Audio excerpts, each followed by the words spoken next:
So it sounds like your favorite type of baking would probably be cakes. Yeah, Cakes most and definitely. decorating. Is there any other favorite that you have, and what would be your least favorite? In addition to cakes, I do like to make, of course, cupcakes, which is just another form of cakes. I think they're really cute. But I also, every now and then, like to make a pie, more towards Thanksgiving time.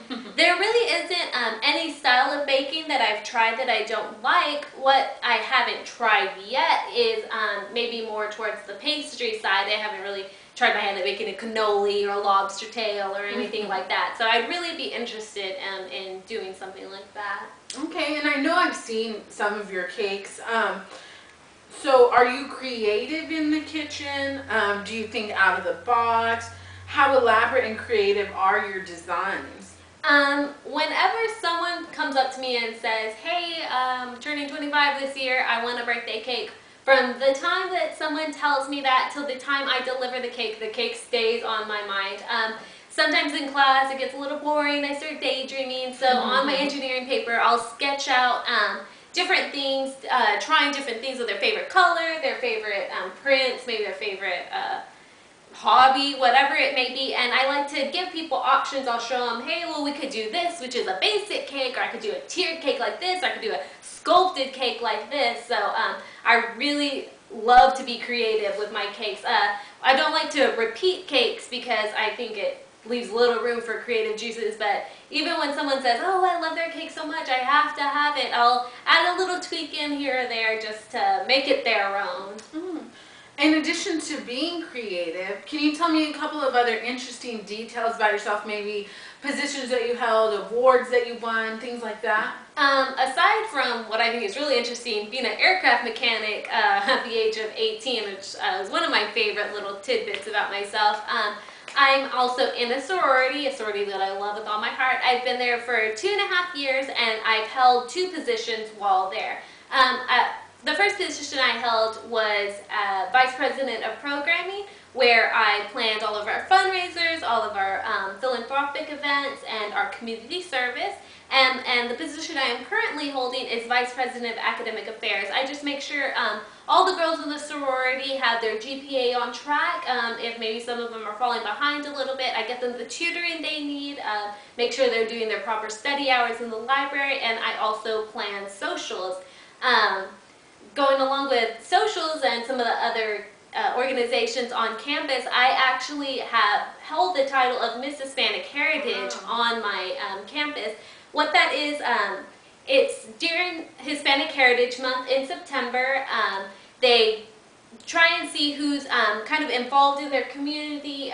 You do a little essay contest, and then you go up in front of the entire campus, it's a little nerve-wracking, and answer life questions such as this.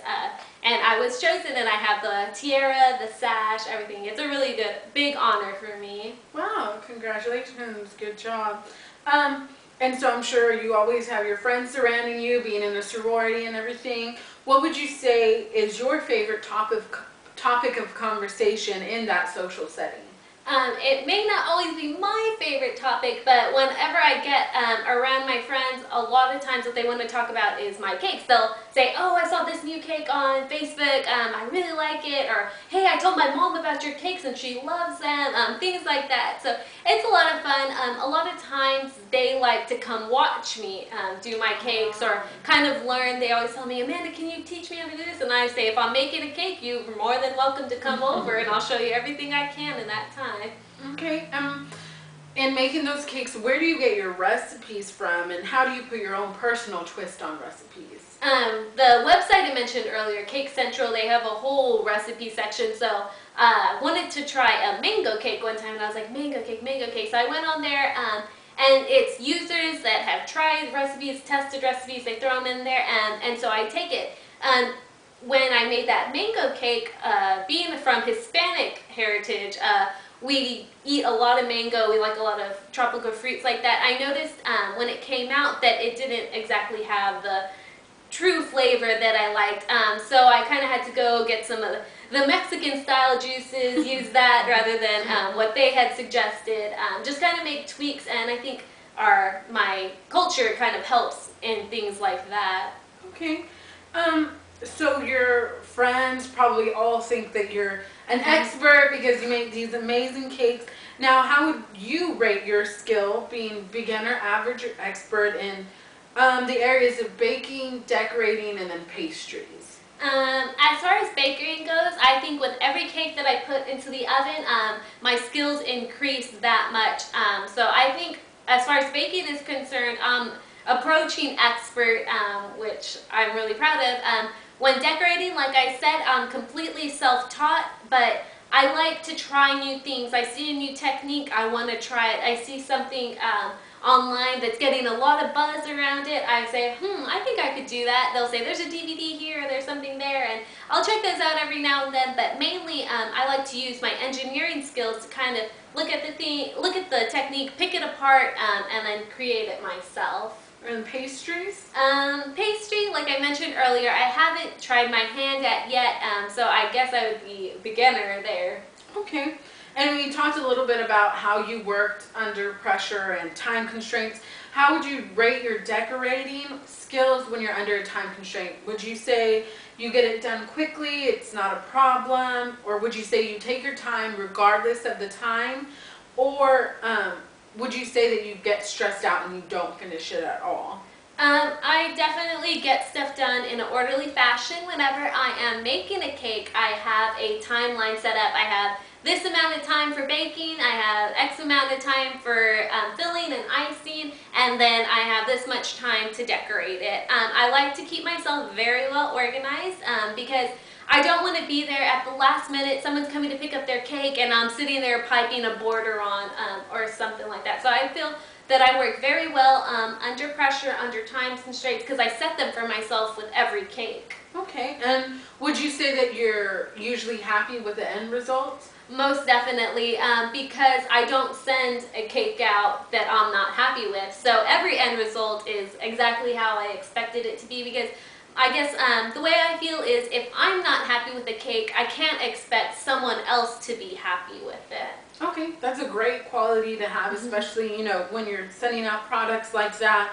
And so what, in your opinion, makes a great cake baker, and then what makes a bad one? I think, and it may seem kind of silly, but what makes a great baker is being a happy baker. If you're a happy baker, you have happy cakes, stress-free cakes. So I think that the most important quality is confidence, being happy with it. What makes a bad baker, I think, is someone who's really stressed out, because then I think your cake looks stressed. It comes out looking kind of stressed. Everyone's been there where you're rolling it, you're finding it beautiful, you put it on the cake and it rips. So then you ball it up, roll it out again, put it on, it rips again. After a couple of times of that, you may get a little bit frustrated, and then you kind of just start throwing it together. So I think when you get to that situation, you just kind of step back, take a few breaths, go watch a movie real quick if you have time to do so, go back and just have a fresh start. So happy bakers, happy cakes, stress bakers, stress cakes. So in a competition setting, how do you think that you would handle the quick fire type challenges, and then how would you handle working in a group? What do you think would be your strengths and weaknesses in both areas? Working in the quick fire, I think, as you'll see in my quick fire video, is going to be a lot of fun. I know it's stress, high pace. I like a lot of stuff that's high energy, like get the adrenaline rushing. So I think I'd be able to put out a really high quality cake in a short amount of time. As far as working in groups, I spent my whole life in organizations, leading groups, being in the herd a little bit. I prefer to be a leader in the group and to make sure stuff gets done properly. Okay, so you kind of beat me to the chase there, but what would be the role that you generally play in groups? Most definitely a leader. When I come to a position where there is a office open, I always like to run for it, even if I know that someone's more qualified than me. I like to always give it my best, try as hard as I can.